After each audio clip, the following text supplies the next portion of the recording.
লম্পটদেরকেই বুঝাও। একটু জুড়ে বলতে হবে, ঠিক কিনা? ওদের উপরে যারা থাকে ওরা যে লম্পট বদমাশ, আপনাদের সন্দেহ আছে? চিল্লাই বলতে হবে, সন্দেহ আছে? আমি খতিয়ান নাম্বার বলতে পারবো, ওদের চরিত্রে কোনো বালাই নাই। আমি গাজীপুরেও দেখেছি এদের ভিডিও ক্লিপ, এদের ওখারান যখন মিডিয়াতে প্রচার হয়েছে তখন তারা বড় বড় নেতা হয়ে গিয়েছে। মনে রাখবা, তোমরা মদখোর জেনাকাল লম্পটদের কথায় যদি উপরের মহলের নির্দেশ বলে জমিনের মধ্যে জুলুম করতে পারো, তাহলে এর থেকে উপরে আল্লাহর নির্দেশে ফাঁসির মঞ্চে উঠতে রাজি আছি, বাতিলের সামনে আপোষ করতে রাজি নই। খোলা আকাশের নিচে মহান মনিবের প্রশংসা করছি, চিৎকার দিয়ে বলছি আলহামদুলিল্লাহ। আমি যে আজকে আপনাদের সামনে এখানে স্টেজে বসে আছি, এটা হচ্ছে আমার এই দ্বিতীয় স্বাধীনতা যে অর্জন করেছি তারই একটা রেজাল্ট মাত্র। তা না হলে এই সেই কলেজ মাঠ, যে মাঠে গত বছর আমার প্রোগ্রাম হওয়ার কথা ছিল, কিন্তু ওরা আমাদেরকে সেই পারমিশন দেয় নাই। দেশ স্বাধীন হয়েছে, একের পর এক আলেমরা মাহফিল করতে চেয়েছে, তাদেরকে বাধা দিয়েছে, ভর মজলিস ভেঙে টুকরা টুকরা করে দিয়েছে। ওরা ইমামদারদের কলিজাকে টুকরা করেছে, আল্লাহ পাক ওদের ক্ষমতার মসনদকে টুকরা টুকরা করে ছেড়ে দিয়েছে। যারা রাজনীতি করেন তারা রাজনীতির ভাষায় কথা বলবেন। আমরা যেহেতু আলেম সমাজ, আমরা কোরআনের ভাষায় কথা বলবো ইনশাআল্লাহ। স্বৈরাচারীর শাসনামলে এদেশের সর্বত্রে মানুষ নির্যাতিত হয়েছে, নিপীড়িত হয়েছে। কথা বলতে হবে, ঠিক কিনা? একেবারে আলেম থেকে শুরু করে, শিক্ষক থেকে শুরু করে সকল শ্রেণী পেশার মানুষ তাদের ক্ষমতার লোভে জাতাকলে এমন ভাবে এদেশের মানুষ পিষ্ট হয়েছে। কেউ তো শহীদ হয়ে দুনিয়া থেকে বিদায় হয়েছে, কেউ গুম হয়েছে, কেউ খুন হয়েছে, কারো আত্মীয় স্বজন আদৌ জানে না বেঁচে আছেন, তার গার্জিয়ান না মরে গেছেন। এই কথাগুলো কি সত্য না অসত্য? এত আসতে বলেন আপনারা, এই কথাগুলি কি সত্য না অসত্য? এ রাষ্ট্রের মানুষ সবচেয়ে বেশি বৈষম্যের শিকার হয়েছে জালিম শাসক কর্তৃক। যত গোষ্ঠী বৈষম্যের শিকার হয়েছে তার থেকে সবচেয়ে ভয়ঙ্কর ভাবে শোষিত এবং বৈষম্যের শিকার হয়েছে এই দেশের উলামায়ে কেরাম। স্বৈরাচারী হাসিনা শুধু খুনি ছিল না, শুধু জালিমই ছিল না, চরম পর্যায়ের সেই ইসলাম বিদ্বেষী, কোরআন বিদ্বেষী, আলেম বিদ্বেষী ছিল। আফসোস এবং পরিতাপের সাথে আমাদের বলতে হচ্ছে, এই স্টেজে বসে ওদের ধূসরেরা শুধুমাত্র শেখ হাসিনা আল্লাহর ওলি আর বঙ্গবন্ধু ছিল কোন একজন নবী, এটা বলা বাদ রেখে বাকি এমন কোন প্রশংসা নাই যে তারা করে না। মসজিদ বানিয়েছে, এই বানিয়েছে, সেই বানিয়েছে, নানা কথা জোরপূর্বক জাতিকে গেলাবার চেষ্টা করা হতো। কিন্তু আমি আজকে কোরআন খুলে আপনাদেরকে এমন একটা ইনফরমেশন দেব কোরআনের আয়াত থেকে, আমি সেই আয়াতটাই তিলাওয়াত করেছি আপনাদের সামনে। আমি প্রমাণ করে দেব ইসলামের প্রতি শেখ হাসিনার সবচেয়ে ভয়ঙ্কর ক্ষোভ ছিল। তার এক নাম্বার প্রমাণ লক্ষ্য করেন, দেশ স্বাধীন হওয়ার পর থেকে এই স্বৈরাচারী যতবার ক্ষমতায় এসেছে, সর্বশেষ 16 বছর, এর আগেও ছিল ক্ষমতায়, যতবার এসেছে দাড়িকে তারা অপমান করেছে, টুপিকে তারা অপমান করেছে, হিজাবকে অপমান করেছে। 1996 সালে ক্ষমতা এসে কুত্তার মাথায় তারা টুপি পরিয়ে দিয়েছিল। ইসলাম বিরোধী এখনো কোনো কর্মকাণ্ড নাই যে ওরা করে নাই। ওরা এই দেশের আলেমদেরকে রাষ্ট্রের শত্রু বানিয়েছিল। দেশের শ্রদ্ধাভাজন সম্মানিত বরেণ্য আলেমদেরকে গরুর রশি লাগিয়ে, হ্যান্ডকাপ পরিয়ে, বুলেট প্রুফ জ্যাকেট পরিয়ে, হাত ডান্ডা বেরি 2 পায়ে পরিয়ে, মাথার মধ্যে হেলমেট পরিয়ে যখন আদালতে তোলা হতো, যখন কোমরে রশি বাঁধায় দৃশ্যগুলো আমরা দেখতাম, কিংবা নিজেরাও যখন হাতের মধ্যে, আমার নিজের হাতেও যখন পড়িয়েছে, আমার খুব আফসোস হতো, আর মনে মনে ভাবতাম এই না আমরা 90 থেকে 95% মুসলিম দেশে বসবাস করি। 90 থেকে 95% মুসলিম অধ্যুষিত এই বাংলাদেশে সবচেয়ে বেশি নির্যাতিত হয়েছে মুসলমানেরা, চিল্লায় বলতে হবে ঠিক কিনা? বৌদ্ধরা ধর্মীয় স্বাধীনতা ভোগ করেছে, খ্রিস্টানেরা ভোগ করেছে, রাম বামেরা ভোগ করেছে, মুশরিকরা ভোগ করেছে। কলেজের মাঠে মাঠে রাষ্ট্রীয়ভাবে পূজা অনুষ্ঠান করা হয়েছে। বিশ্ববিদ্যালয়ের ছাত্র এবং ছাত্রীরা যেন বাধ্যতামূলকভাবে পূজা অনুষ্ঠানে থাকে, নোটিশ বোর্ড টানিয়ে দেওয়া হয়েছে। পক্ষান্তরে ওই একই মাঠে যখন কোরআনে কারীমের আয়োজন করা হতো, সেখানে 144 ধারা তারা জারি করে দিত। ছোট্ট একটা এক্সাম্পল নেন, গাজীপুরের রাজবাড়ী জেলা ঈদগাহ ময়দান, এই ঈদগাহ ময়দানে কি না হয়, এখানে কি না হয়, খেলা থেকে শুরু করে, মেলা থেকে শুরু করে, নাচ গান থেকে শুরু করে, কনসার্ট থেকে শুরু করে, রাজনৈতিক মঞ্চ থেকে শুরু করে সব এখানে হয়। এমনকি আউল বাউল ফাউল ভণ্ডদের প্রোগ্রামও সেখানে হয়।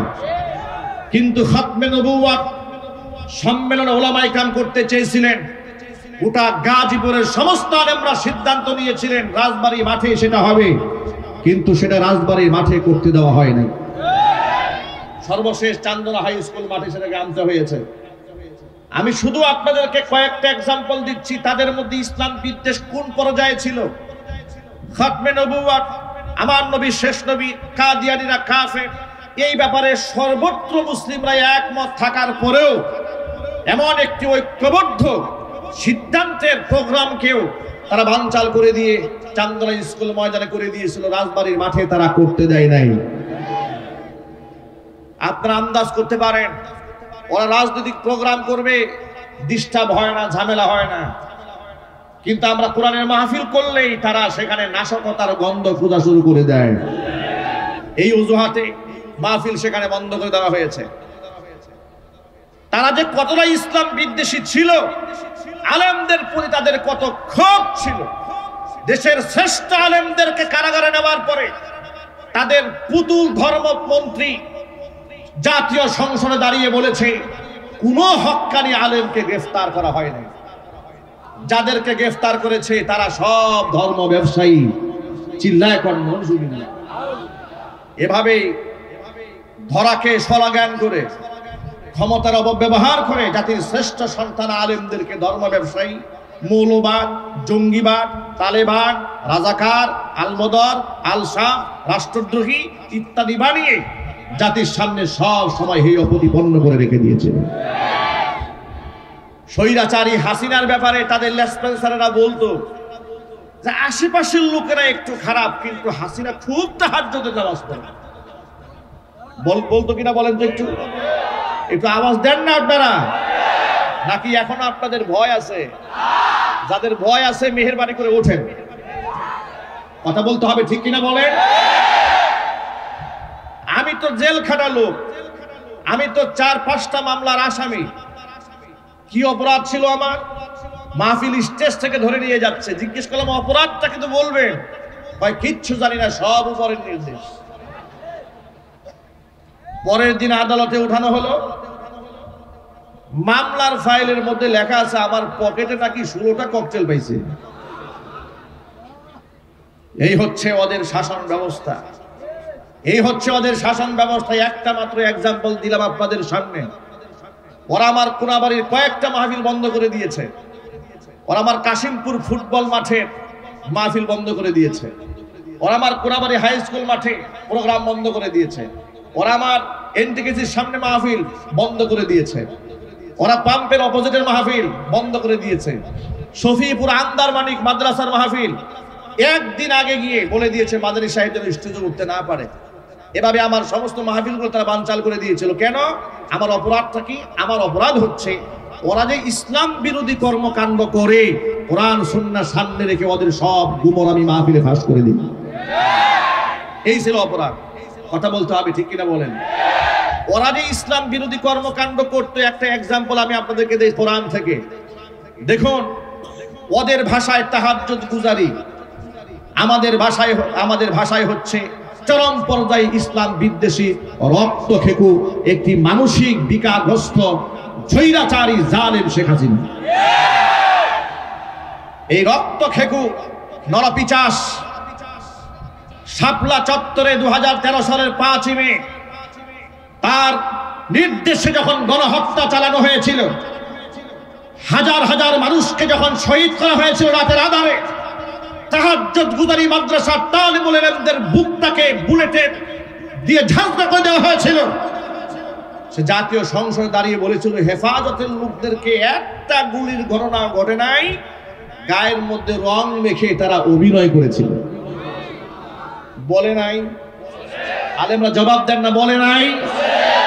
এর মানে হচ্ছে সে শহীদদের রক্তের সাথেও তামাশা করেছে। কথা বলতে হবে, ঠিক কিনা বলেন? তার মধ্যে আলেমদের প্রতি এবং ইসলামের প্রতি কত ক্ষোভ ছিল তার আরেকটা প্রমাণ দেই। কোরআন মাজিদ আমার সামনে, আমি সূরা আহজাবের 59 নম্বর আয়াত আপনাদের সামনে তেলাওয়াত করেছি। আমি এই আয়াত থেকে আপনাদেরকে প্রমাণ দেব তার মধ্যে ইসলামের অ্যালার্জি কত ভয়ঙ্কর ছিল। সে একটি সাংবাদিক সম্মেলনে বলেছে, এদেশের মুসলিম মেয়েরা যে বুরকা পরে, হাত মোজা পা মোজা পরে, হাত মোজা পা মোজা পরা বুরকাওয়ালি হিজাবধারী নারীদেরকে সে বলেছে জীবন্ত ট্রেন্ড হয়ে ঘুরে বেড়াতে কোনো মানে নাই। সে তাবু বলে, জীবন্ত তাবু হয়ে ঘুরে বেড়ানো, এমন কথা বলে ইসলামের পবিত্র এই পোশাকের প্রতি সে বিদ্বেষ প্রমাণ করেছে। সে কোরআনের আয়াতকে অস্বীকার করেছে। আমি আপনাদের সামনে আল্লাহর কোরআন থেকে প্রমাণ দিতে চাই, স্বৈরাচারী হাসিনা আল্লাহ পাকের কোরআনের আয়াতকে কিভাবে অবজ্ঞা করেছে, তুচ্ছ-তাচ্ছিল্য করেছে, ব্যঙ্গ করেছে। মুফতিনে কিরাম স্টেজে বসা, আল্লাহ পাকের কোনো বিধান যদি কেউ অস্বীকার করে, কেউ ঠাট্টা করে, কেউ বিদ্রুপ করে, কেউ তামাশা করে কিংবা হালকা করে দেখে, আল্লাহর কসম করে বলি 14 বার উমরা করলেও মুসলমান থাকবে না, বেঈমান হয়ে যাবে। আল্লাহ রাব্বুল আলামিন কোরআন মাজিদের মধ্যে ঘোষণা করেছেন, আমার নবী, ইয়া আইয়ুহান নাবিয়্যু কুল লিআজওয়াজিকা ওয়া বানাতিকা ওয়া নিসাইল মুমিনিনা ইউদনিনা আলাইহিন্না মিন জালাবিবিহিন যালিকা আদনা আন ইউরাফনা ফালা ইউযাইন ওয়া কানা আল্লাহু গফুরার রহিমা। নবীজি, কুল্লি আজওয়াজিকা, আপনি আপনার স্ত্রীদেরকে বলুন, ওয়া বানাতিকা, আপনার কন্যাদেরকে বলুন, ওয়া নিসাইল মুমিনিনা, মুমিনা নারীদেরকে বলেন, ইউদনিনা আলাইহিন্না মিন জালাবিবিহিন্না, প্রয়োজনে যখন তারা ঘরের বাহিরে যাবে তারা যেন জিলবাব দিয়ে তাদের দেহটা আবৃত করে নেয়। জিলবাবের এক বচন, জালাবিবুন বহু বচন। জিলবাব মানে হচ্ছে এমন একটা খিমার, এমন একটা চাদর, এমন একটা ওড়না, যে ওড়না এত বড় একটা কাপড় মাথার উপর দিলে গোটা দেহটা আবৃত হয়ে যায়। আমরা আমাদের ভাষায় যেটাকে বুরকা বলি, নেকাব বলি। আল্লাহ পাক নিজে আবার ঘোষণা দিচ্ছেন, কেন এই কথা বললাম শোনো, যালিকা আদনা আন ইউরাফনা ফালা ইউযাইন, যাতে করে এরা স্বাধীনা মুসলিম রমণী অমুসলিমদের থেকে এই মুসলিম রমণীরা যেন আলাদা হয়ে যায়, আলাদা ভাবে তাদের চেনা যায়। এটা হচ্ছে তাদের একটা আইডেন্টিটি। জোরে বলুন সুবহানাল্লাহ। অর্থাৎ বুরকা পরা নারীদেরকে দেখলেই যেন এটা আইডেন্টিফাই করা যায় যে এটা একটা মুসলিম রমণী। এক বাক্যে জবাব দিয়ে বলেন, বুরকা পরা কোন নারীকে দেখলে কি খ্রিস্টান মনে হয়? একটু জোরে বলতে হবে। হিন্দু মনে হয়, বৌদ্ধ মনে হয়। বুরকা দেশাটা দেখলেই মনে হয় এটা উম্মতে মুসলমানের শ্রেষ্ঠ একজন উত্তরাধিকারী। কথা বলতে হবে, ঠিক কিনা? আমার প্রিয় যুবক ভাইরা, আল্লাহ রাব্বুল আলামিন আবার ফজিলতের কথা বলছেন।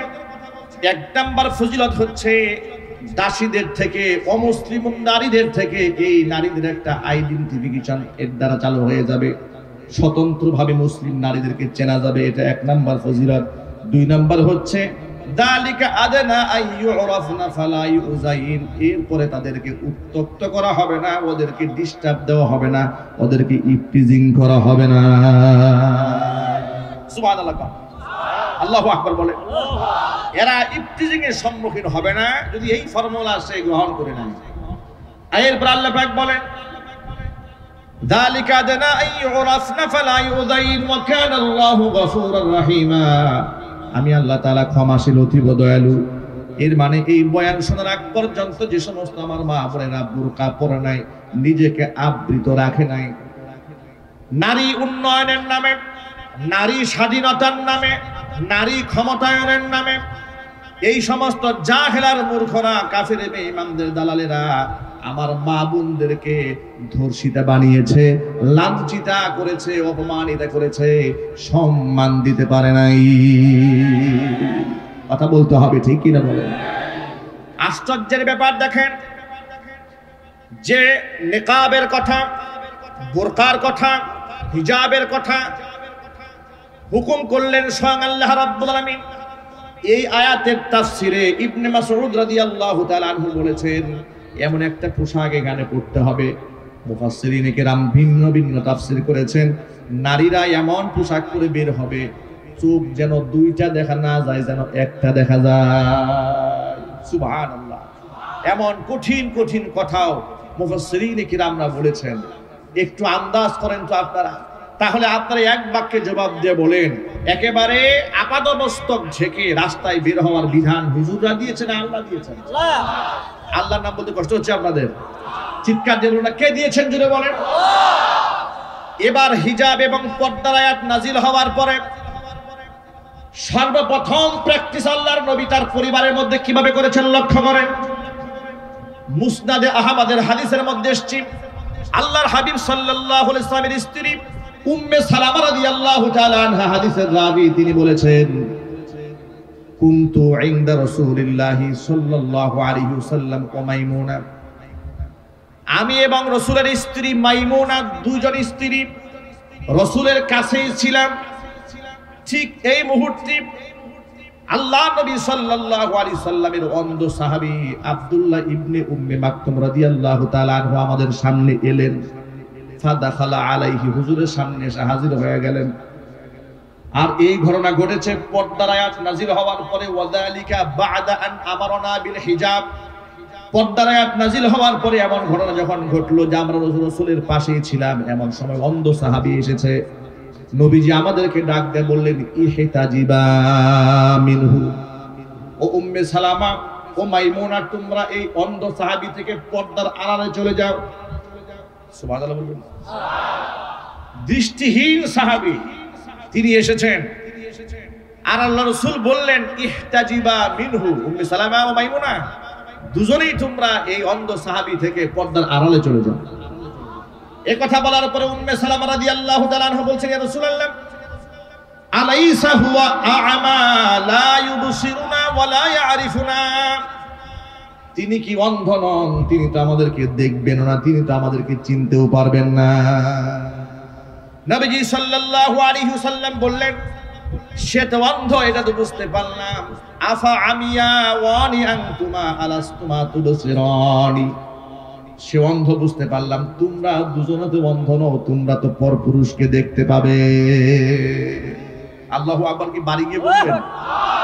ভাবা যায় পর্দার ব্যাপারে আল্লাহ রাসূল কি পরিমাণ তার পরিবারে কঠোরতা আরোপ করেছেন। অন্ধ সাহাবী, যে সাহাবী রাসূলকেও দেখতে পাচ্ছে না, বিবিদেরকেও দেখতে পাচ্ছে না, হুজুর বললেন ইহতাজিবা মিনহু, স্ত্রীরা বললেন, কেন আমরা পর্দার আড়ালে যাব? সে তো আমাদেরকে দেখবেই না। রাসূল বললেন, আফা আমিয়া ওয়ানি আনতুমা, তোমরা কি অন্ধ নাকি? লা তুবসিরানি, তোমরা দেখতে পাবে না তাকে? আল্লাহু আকবার বলেন। পর্দার ব্যাপারে এক চুল পরিমাণ ছাড় দেন নাই নিজের স্ত্রীদেরকে। আলেমদের দায়িত্ব হচ্ছে আল্লাহর নবীর এই সমস্ত হাদিসগুলো সমাজে প্রচার করা। আলেম ওলামাদের দায়িত্ব হচ্ছে সমাজ প্রেক্ষাপটে কোরআনে কারীম এবং রাসূল পাক সাল্লাল্লাহু আলাইহি সাল্লামের পবিত্র জীবন থেকে আমল নিয়ে সমাজের মধ্যে প্রচার করা, প্রসার করা। কথা বলতে হবে ঠিক কিনা? এটা আলেম ওলামাদের নীতি এবং নৈতিকতার দায়িত্ব। আলেমরা যদি এটা না করে কিয়ামতের দিন আলেমদেরকে আল্লাহর আদালতে আসামি হয়ে যেতে হবে। যেখানে আল্লাহ পাক পর্দার ব্যাপারে কঠোরতা আরোপ করলেন, আল্লাহ রাসূল যেখানে পর্দার ব্যাপারে মারাত্মক কঠোরতা অবলম্বন করেছেন, এখন একজন আলেম হিসেবে তো আমরা আপনাদেরকে হিজাবের কথা বলবো, নিকাবের কথা বলবো, হাত মোজার কথা বলবো, পা মোজার কথা বলবো। এখন হাত মোজা পা মোজা পরে আপাদমস্তক ঢাকার নির্দেশ দিলেন স্বয়ং আল্লাহ রাব্বুল আলামিন। আর হাসিনা এটা নিয়ে তামাশা করে বলেছে জীবন্ত ট্রেন হইয়া ঘুরে বেড়ানোর কোনো মানে নাই। সেমন তাহাজ্জুদ গুজারি ছেলে বিবাহ করায় খ্রিস্টান দিয়া। আওয়াজ নাই, মুখে আওয়াজ নাই। সেমন তাহাজ্জুদ গুজারি ভারতের দাদা বাবুদের কাছে গেলে মন্দিরে গিয়া তিনি প্রতিমার সামনে গিয়া সেখানে গিয়া ফুল দেন। এর মানে তিনি বাংলাদেশে রোজা করেন, হিন্দুস্তানে গিয়া পূজা করেন। কথা বলতে হবে ঠিক কিনা বলে? তাহলে এর দ্বারা প্রমাণ হয় শেখ হাসিনা ধার্মিক ছিল না, তার চাইতে ধর্ম ব্যবসায়ী ভণ্ড এই জাতির মধ্যে আর কেউ ছিল না। শুধু কি তাই, 2011 সালে নারী উন্নয়ন নীতিমালা 2011 প্রণয়ন করার যখন খসড়া করলো, খসড়ার মধ্যে কি করলো? খসড়ার মধ্যে করেছে যে নারী পুরুষের সমান অধিকার, এই সমান অধিকার সব জায়গায় থাকবে। এমন কি ইসলামের যে পারিবারিক আইন আছে, ওয়ারিশ সূত্রে যে মালিকানা লাভ করে, একটা ছেলে সমান সমান দুইটা মেয়ে, এই যে এই কথা বলার পরে তৎকালীন যুগে মুফতি আমিনী রাহমাতুল্লাহি আলাইহি বাংলার সিংহ পুরুষ ছিলেন। তিনি পেট পূজারী আলেম ছিলেন না, ধান্দাবাজ আলেম ছিলেন না। বাংলাদেশে আমরা এমন আলেমদেরকে দেখেছি ইসলামের জন্য, কোরআনের জন্য জেল খাটে, জরিমানা দেয়। আবার এমন আলেমকে দেখেছি ওই সমস্ত জাহেল বাতেল জালেমদের সাথে গলায় গলায় পীড়িত। এই ভণ্ড মৌলবীগুলা সমাজে আছে না নাই? এমন বহুত মৌলবী আছে ওই সমস্ত নাস্তিকদের মনোরঞ্জনের জন্য মিম্বারে বসে কোরআন সুন্নাহর এই বক্তব্যগুলো টু শব্দ জাতির সামনে উচ্চারণ করেন না। কথা বলতে হবে তো ঠিক কিনা বলেন? নারী উন্নয়ন নীতিমালা 2011 এরা যখন খসড়া করা হয়েছিল, তৎকালীন যুগের সিংহ পুরুষ মুফতি আমিনী রাহমাতুল্লাহি আলাইহি, আল্লাহ পাক তার বেহেশতের মধ্যে সর্বোচ্চ সম্মান আল্লাহ পাক তাকে দান করেন। এই সিংহ পুরুষ গর্জে উঠলেন, তিনি বললেন না, এই আইন বাস্তবায়ন করতে দেওয়া হবে না। তিনি তো কাউকে তুয়াক্কা করে কথা বলতেন না, কারণ তিনি তো তেলবাজ আলেম ছিলেন না। ঠিক ওই সময় আমি জুমার খুতবা দেই কাদের মার্কেট বাজার মসজিদে, যেখানে ফরিদউদ্দিন রহমানী বর্তমানে নামাজ পড়াচ্ছে। আমি তখন ওই মসজিদের খতিব। এটা নিয়ে গোটা বাংলাদেশে তুলপাড় শুরু হয়ে গেল। মুফতি আমিনী রাহমাতুল্লাহি আলাইহি তখন বললেন কোরআন শরীফের আয়াত দিয়া যে আল্লাহ রাব্বুল আলামিন সূরা নিসার 11 নম্বর আয়াতে বলেছেন, ইউসিকুমুল্লাহু ফি আওলাদিকুম লিযযাকারি মিসলু হাযযিল উনসায়াইন। তিনি বললেন, আল্লাহ পাক বলেছেন, আল্লাহর নির্দেশ তোমাদের সন্তানদের মিরাস সম্পদ বন্টন করার ক্ষেত্রে লিযযাকারি মিসলু হাযযিল উনসায়াইন, একটা পুরুষ পাবে দুই নারীর সমান। সুবহানাল্লাহ। এই কথার ব্যাখ্যা আপনাদের বুঝাতে হলে, একটু বুঝতে হলে একটু ব্যাখ্যা করে বলতে হবে, তাহলে আপনারা খুব সহজে বুঝবেন। আচ্ছা, নারীরা যা পাবে একটা ছেলে তার দ্বিগুণ পাবে, এটা করে কি আল্লাহ পাক নারীদের উপর জুলুম করেছেন? একটু জোরে বলতে হবে। এটা ভাঙায় দেওয়ার জন্য বলি, এক ভদ্রলোকের দুটা ছেলে আছে, বুঝাবার জন্য বলি। তো বড় ছেলেকে বাজারে পাঠাচ্ছে, সাথে ছোট ছেলেটাও যাচ্ছে। বড় ছেলের হাতে 1000 টাকার নোট দিয়া বাজারে পাঠিয়ে দেওয়ার সময় বাবা বলল, তুমি মাছ আনবা, তরি তরকারি আনবা, এই আনবা সেই আনবা, মোটামুটি 8 থেকে 900 টাকার একটা বাজার ধরাই দিছে। তালিকা ধরিয়ে দিয়েছে। আর ছোট্ট ছেলে সেও সাথে গেছে, শুধু মনস্তুষ্টির জন্য তার হাতে 500 টাকা দিয়েছে, কিন্তু ওর হাতে বাজারে কোনো স্লিপ নাই, বাজার করার কোনো দায়িত্বও নাই। আপনারা কি মনে করেছেন এখানে বেশি দিয়েছে কাকে, বড় ছেলেকে না ছোট ছেলেকে? কেন 500 টাকা পাওয়ার পরেও বেশি? কারণ ওর খরচের কোনো খাত নাই। আর তাকে 1000 টাকা দেওয়ার পরেও তাকে জেতানো হয় নাই, কারণ তাকে কান্দে বাজার উঠিয়ে দেওয়া হয়েছে। কথা বলতে হবে, ঠিক কিনা বলেন? এখন আপনারা বলেন, এখানে কি পিতা ছোট ছেলের উপর জুলুম করেছে? 500 টাকা দিয়ে কি জুলুম করেছে? এই সহজ উদাহরণটা যদি বুঝে থাকেন, এবার নারী আর পুরুষের ব্যবধানটা একটু বুঝুন। ইসলামী শরীয়তে একটা পুরুষ যখন সে বালেগ হয়ে যায়, পিতার উপর তার কোনো দায়িত্ব থাকে না। একটা ছেলে যখন বালেগ হয়ে যায়, তার উপর তার বাবার কিংবা মায়ের দায়িত্ব, ফরজ দায়িত্ব থাকে না যে তাকে খাওয়াতে হবে, পড়াতে হবে, ভরণ পোষণ দিতে হবে। ফরজ দায়িত্বের হুকুম রহিত হয়ে যায়। এবার সে নিজের দায়িত্ব নিজের কাঁধে, 1 নম্বর দেখে লক্ষ্য করেন। 2 নম্বর হলো সে বিবাহ করতে যাবে, মহারণা দেওয়ার দায়িত্ব, কিন্তু তার নিজের বউয়ের মহারণা দেওয়ার কোনো দায়িত্ব নাই। কথা বলতে হবে, ঠিক কিনা? এর মানে হচ্ছে যত বাজার আছে সব খরচ কার উপরে? পুরুষের উপরে। কার উপরে জুড়ে বলে?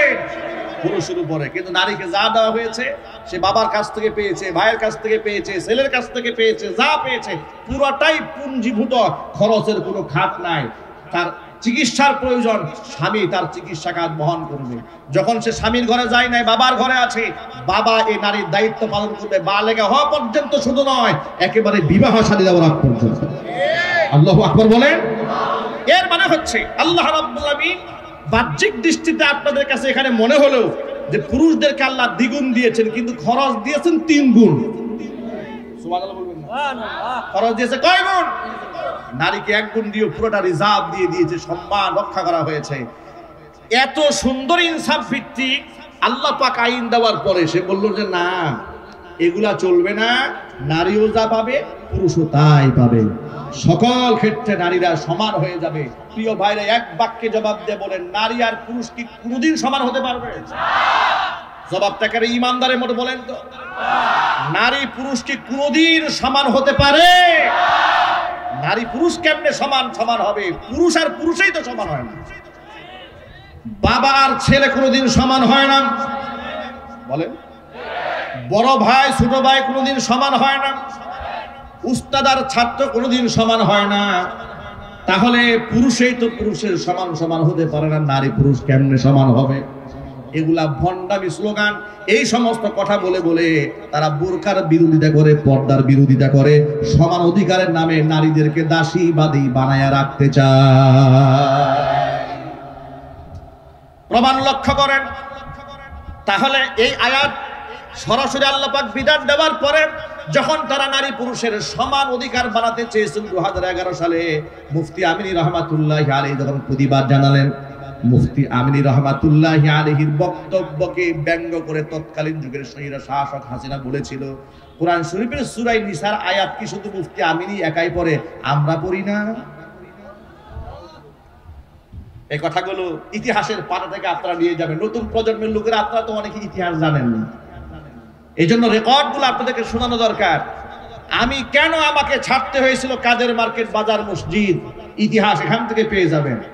আমি আমার জুমার খুতবার মধ্যে বলে দিয়েছিলাম, জুমার মিম্বার থেকে মুফতি আমিনীর কোরআন পড়া আর শেখ হাসিনার কোরআন পড়া সমান হতে পারে না। কথা বলতে হবে যুবকেরা, ঠিক কিনা বলবেন? আমার এই খুতবা দেওয়ার পরে দায়িত্বশীল ওদের রেসপন্সারেরা বলল, হুজুর রাজনীতির কথা বলেছে। আমি বললাম, আমি রাজনীতি করি নাই, আমি আল্লাহর কোরআন থেকে বলেছি যে তারা যে সমান অধিকারের নামে ইসলাম বিরোধী কর্মকাণ্ড করতে চায়, এটা সম্পূর্ণ ইসলাম বিরোধী। এটা কোনো আলেমরা মানবে না, কোনো মুসলমান এটা মানতে পারে না। সর্বশেষ চাপের মুখে আমাকে কাদের মার্কেট, বাজার, মসজিদ ছাড়তে হলো। সেখান থেকে আমি চলে আসলাম। এরপরে পল্লীবিদ্যুৎ জামে মসজিদ বাইতুল মামুর 3 বছর জুমার খুতবা দিলাম। হাজার হাজার লোক গিয়ে সেখানে ভিড় জমায়, একেবারে পুলিশ প্রশাসন পাঠায় দিল। মাদানী সাহেবের মসজিদে এত লোক যায় কেন? ইতিহাস একুনাবাড়িবাসীর জানা উচিত। নতুন প্রজন্মের অনেকেই তো ইতিহাস জানেন না। এখন তো ডানে বামে অনেক আল্লামা দেখা যায় পদ পদবীর জন্য পাগল হয়ে গেছে, কিন্তু ইসলামের জন্য কুরবানি এবং কোরআন সুন্নাহর জন্য জেল জরিমানা কারা খেটেছে এটা বাস্তবতা জানতে হবে। এরপরে যখন আমি এই সমস্ত বক্তব্য দিলাম তখন সেখান থেকে চলে আসতে বাধ্য হলাম। এরপরে আসলাম বাইতুল মামুরে। উপমহাদেশের শ্রেষ্ঠতম কোরআনে কারীমের দায়ী এবং তাফসীর কারক শহীদ মাওলানা দেলওয়ার হোসেন সাঈদী রাহিমাহুল্লাহ, তাকে জেলখানায় কারারুদ্ধ করা হলো অন্যায়ভাবে। আমি রাজনৈতিক কোন দল কিংবা মতের কর্মী নই, পরিষ্কার করে দিচ্ছি, কিন্তু ইসলামিক দল যারা করেন, ইসলাম যারা চান তাদেরকে হৃদয় দিয়ে ভালোবাসি। যার দ্বারা আলেম হিসেবে যাদের অবদান আছে ইসলামে, যাদের অবদান আছে কোরআনে, যাদের অবদান আছে ইসলামের প্রচার এবং প্রসারে, তাদের প্রতি আমাদের ভক্তি ভালোবাসা শ্রদ্ধা তো সীমাহীন। জন্মের পর থেকে তাদের তাফসীর শুনে শুনে আমরা বড় হয়েছি। চোখের পানি ছেড়ে অসংখ্য মানুষ তওবা করে আল্লাহর ওলি হয়েছে। সাঈদী সাহেবের তাফসীর শুনে অসংখ্য মানুষ তাহাজ্জুদ গুজারি হয়েছে। সন্দেহ আছে আপনাদের? সন্দেহ আছে আপনাদের? জাতির এই শ্রেষ্ঠ সন্তান যখন, ভালো করে শোনেন, এই শ্রেষ্ঠ সন্তানকে যখন মিথ্যা মামলা দিয়ে জেলখানায় ঢুকায় দেওয়া হলো, জুমার খুতবার মধ্যে তার জন্য একটু দোয়া করেছিলাম যে আল্লাহ এই মাজলুম আলেমকে তুমি হেফাজত করো। কেন দোয়া করলাম সাঈদী সাহেবের জন্য? আমি গেলাম মানিকগঞ্জ মাহফিলে, আমার নামে কুনাবাড়ি থানায় মামলা হয়ে গেল। কুনাবাড়িতে আমি গাড়ি ঘুরাইছি, আমার নামে মিছিল হলো কোনাবাড়িতে, মাদানির চামড়া তুলে নেব আমরা। আজকে সেই সমস্ত কুলাঙ্গারদেরকে দেখতে চায়, আলেমদের চামড়া নিয়ে যারা তামাশা করতে চাও, তামার তাকায় দেখো বাংলার জমিনের দিকে, তোমাদের চামড়া তুলে নেবার লোকের অভাব নাই। কথা বলতে হবে।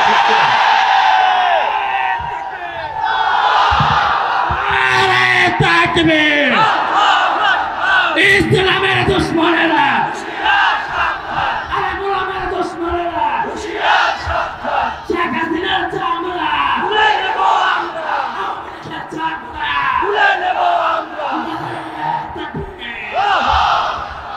আমি কেন একজন মরহুম এবং কেন একজন মাজলুম আলেমের জন্য দোয়া করেছি, এটা ছিল আমার অপরাধ। এই ভর মজলিসে আলেমদের সামনে নিয়ে সাক্ষ্য রেখে বলছি, রাজনৈতিক দলের নেতা কিংবা কর্মী আমি ছিলাম না, আজও নই, কিন্তু ইসলামিক দল যারা করে হৃদয় দিয়ে ভালোবাসি, হিতাকাঙ্ক্ষী তাদের। কারণ আমরাও চাই এদেশে ইসলাম দিয়ে সংসদ চলুক, বিচার ফয়সালা কোরআন দিয়ে হোক। এটা আপনারা চান না? কারা কারা চান? দুহাত দেখতে চায়।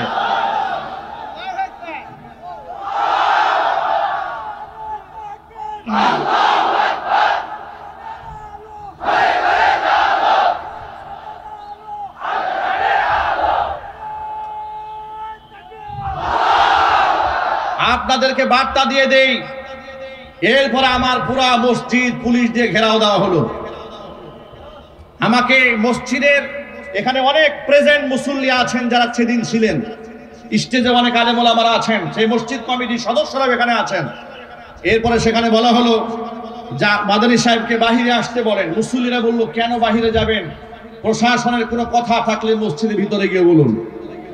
সর্বশেষ চাপাচাপিতে এখানে আমার আর থাকা হলো না, আমি এখান থেকে চলে গেলাম। আল্লাহ পাকের ফয়সালা হলো, এর থেকেও বড় মসজিদ বুধবাজার কেন্দ্রীয় যায় মসজিদের খতিব আল্লাহ আমাকে বানাই দিলেন। আবার শুরু হলো কোরআন সুন্নাহর বক্তব্য দেওয়া। এই বক্তব্যের ব্যাপারে কোনো আপোষ না করার কারণে হঠাৎ করে তারা মিথ্যা মামলায় আমাকে ফাঁসিয়ে এরপর আমাকে কারারুদ্ধ করে দিল। জিজ্ঞেস করলাম কেন, কি হয়েছে? বলে সব হচ্ছে উপরের নির্দেশ। আমরা বলি তোমরা উপরের নির্দেশ বলতে মৎখর জেনাকাল লম্পটদেরকেই বুঝাও। একটু জুড়ে বলতে হবে, ঠিক কিনা? ওদের উপরে যারা থাকে ওরা যে লম্পট বদমাশ, আপনাদের সন্দেহ আছে? চিল্লাই বলতে হবে, সন্দেহ আছে? আমি খতিয়ান নাম্বার বলতে পারবো, ওদের চরিত্রে কোনো বালাই নাই। আমি গাজীপুরেও দেখেছি এদের ভিডিও ক্লিপ, এদের ওখারান যখন মিডিয়াতে প্রচার হয়েছে তখন তারা বড় বড় নেতা হয়ে গিয়েছে। মনে রাখবা, তোমরা মৎখর জেনাকাল লম্পটদের কথায় যদি উপরের মহলের নির্দেশ বলে জমিনের মধ্যে জুলুম করতে পারো, তাহলে এর থেকে উপরে আল্লাহর নির্দেশে ফাঁসির মানতে উঠতে রাজি আছি, বাতিলের সামনে আপোষ করতে রাজি নই।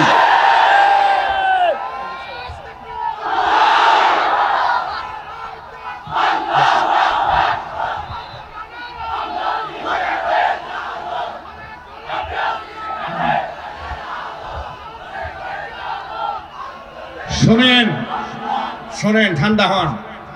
এমন ইতিহাস আমরা যদি বলা শুরু করি, এটা তো আমি একটা ছোটখাটো মাজলুম, আমার চেয়ে এই যে বড় মাজলুম এসে হাজির হয়ে যাচ্ছে। আল্লামা খালেদ সাইফুল্লাহ আইয়ুবী হাফিজাহুল্লাহ, আল্লাহ পাক তার নিয়ে খায়াত দারাজ করে চিৎকার দিয়ে এখন আল্লাহুম্মা আমিন। তিনি ইতোমধ্যে মাহফিল মঞ্চে এসে উপস্থিত হয়েছেন। তাকেও বছরের পর বছর, মাসের পর মাস তাকে কারারুদ্ধ করে রাখা হয়েছে। একেবারে হাত ভেঙেছে, হাতের মধ্যে রড ঢোকানো, সেখানে পুষ পর্যন্ত বের হয়ে গেছে কারাগারে, এরপরেও জামিন দেওয়া হয় নাই। এইভাবে আলেমদের উপর নির্যাতন চালানো হয়েছে একের পর এক। এই বসেন। সুতরাং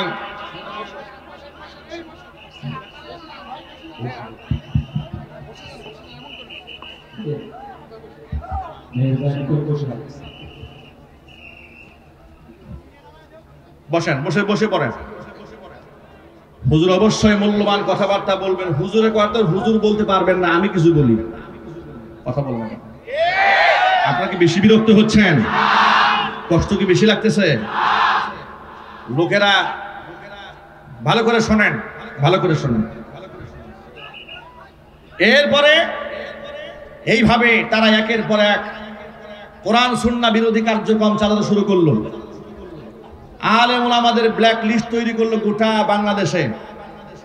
নাস্তিকদের মাধ্যমে আলেমদের ব্ল্যাক লিস্ট তৈরি করলো। দেশের শীর্ষস্থানীয় 116 জন স্বনামধন্য আলেমদের নামে তালিকা তৈরি করলো সাবেক বিচারপতি কালা মানিকের মাধ্যমে। একটু জোরে বলতে হবে। বিচারপতি কালা মানিকের মাধ্যমে আলেমদের নামে তালিকা বানিয়ে দুদকে জমা দেওয়া হলো। যেই সমস্ত আলেমদের সম্পদ খতায় দেওয়া হোক, দেখা হোক। আচ্ছা প্রিয় ভাইরা, আপনারা এক বাক্যে বলেন, আলেমরা এত নির্যাতিত, নিপীড়িত, মাজলুম এই মাটিতে হয়েছে, আলেমরা কি দেশ ছেড়ে পালিয়ে গেছে? আর একটু জোরে বলতে হবে। দেশ ছাড়া পালিয়ে গেছে, কারণ আলেমরা দেশকে ভালোবাসে, আলেমরা ইমানদার, তাদের মধ্যে সৎ সাহস আছে যে আমাদের তদন্ত করলে বেশি দূর তোমরা যেতে পারবা না। কিন্তু ওরা কেন পালিয়েছে জানেন?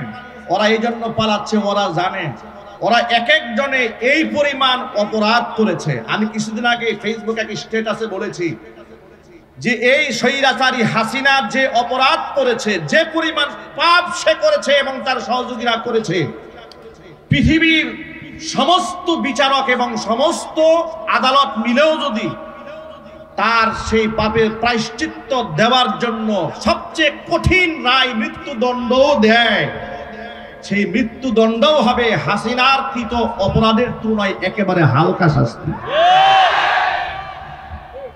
আমি কি ভুল বলেছি? আরো জোরে বলে। পৃথিবীর সব বিচারকরা মিলে যদি শেখ হাসিনা তাকে যদি একেবারে ইনসাফপূর্ণ একটা রায়ও দেয়, একবারে সঠিক বিচার করাও যদিও করে, একেবারে মৃত্যুদণ্ডও যদি দিয়ে দেয়, ওর যে পাপ করেছে সেই পাপের প্রায়শ্চিত্ত হবে না। কেন হবে না আপনাদেরকে সহজে বুঝাই বলি। আচ্ছা, একটা মানুষ হত্যা করলে আপনি তারে হত্যা করলেন, সমান সমান হয়ে গেল। শেখ হাসিনা কি একটা মানুষ মেরেছে? একটু জোরে বলতে হবে। তাহলে এই হাজার মানুষ মারার বিনিময়ে একটা জান আপনি হাসিনা নিলেন, তো আপনার কেমনে ইনসাফ হইল? গেল একটা। আয়না ঘরে রেখে ফিরাউন এবং নমরুদ যা করে না, এই শেখ হাসিনা তা করেছে।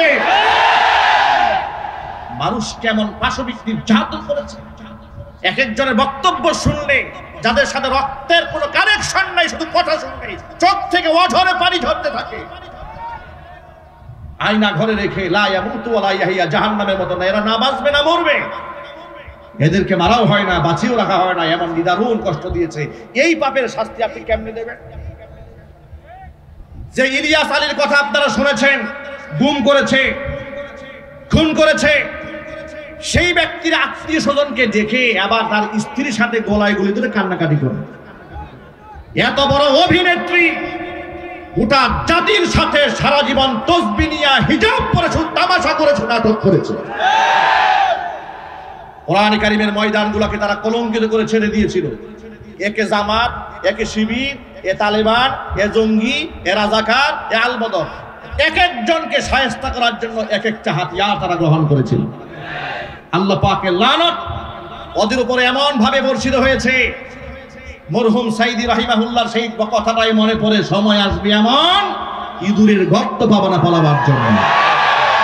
তাই হয়েছে, ওরা ইঁদুরের গর্ত পায় নাই পালাবার জন্য। কথা বলে মুসলমান ঠিক কিনা বলে? সুতরাং আপনাদেরকে অভয় দিয়ে বলি, কোরআনের ময়দান আল্লাহ পাক আমাদের জন্য ওপেন করেছেন। যতদিন এই পৃথিবী থাকবে, জমিন থাকবে, কোরআনের ময়দান উন্মুক্ত থাকবে ইনশাআল্লাহ বলেন।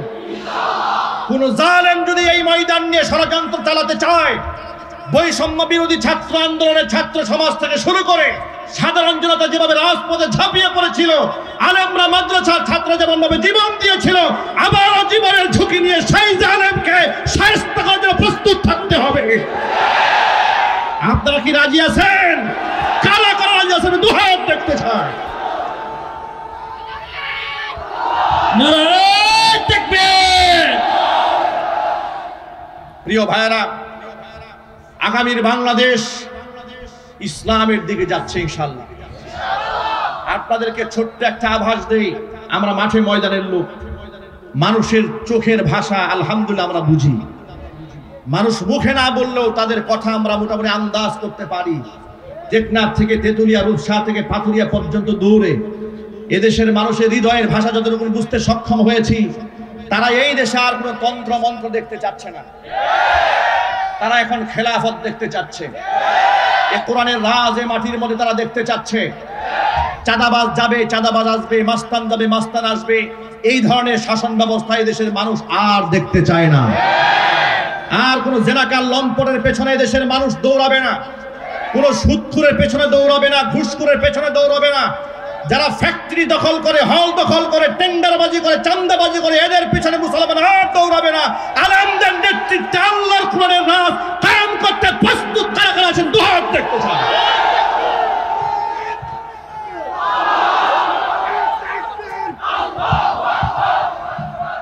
নারায়ে তাকবীর, নারায়ে তাকবীর। আল্লাহ রাব্বুল আলামিন ঐক্যবদ্ধ হয়ে গোটা জাতিকে কোরআন সুন্নাহ রাজ কায়েমের প্রস্তুতি গ্রহণ করার তৌফিক দান করুন। যে কথাগুলো বাকি আছে ইনশাআল্লাহ পরবর্তী কোনো এক প্রোগ্রামে মনের সেই বাকি কথাগুলো উপস্থাপন করব ইনশাআল্লাহ। ওমা তাওফীকি ইল্লা বিল্লাহ আলাইহি তাওয়াক্কালতু ওয়া ইলাইহি উনীব। সুবহানাকা লা ইলমা লানা ইল্লা মা আল্লামতানা ইন্নাকা আনতাল আলিমুল হাকীম। এতক্ষণ পর্যন্ত যে কথাগুলো বলেছি সবার আগে আল্লাহ তাআলা আমাকে, এরপরে আমার ভাইদেরকে, আমার মা বোনদেরকে সকলকে